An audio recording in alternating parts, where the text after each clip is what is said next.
Oh, hello guys, what's up? Ngayon, andito na, nakabit ko na yung voltmeter. Ayan, andito na rin yung switch niya, saka yung voltmeter.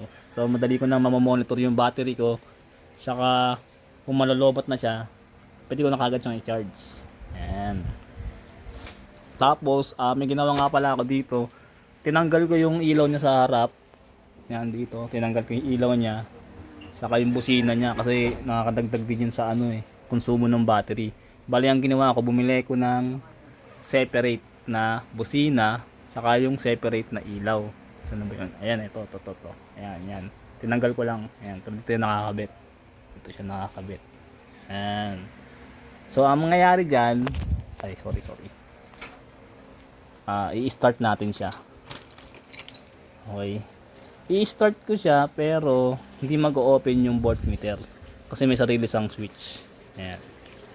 Start ko. Ayan, naka-start. Full bar. Ayan, full bar pa. Tapos i-on ko to. Ayan. So, 53.4. Full charge pa siya. Ayan. Full charge pa yung battery natin. So, kahit i-off ko to, aandar pa rin itong voltmeter. Ayan. Ayan, diba? Umaandar pa. Kasi may sarili siyang switch eh. So, ayan yung tips ko sa inyo. Lagyan nyo ng voltmeter yung e-bike nyo para ma-monitor nyo yung battery nyo. Okay? Salamat!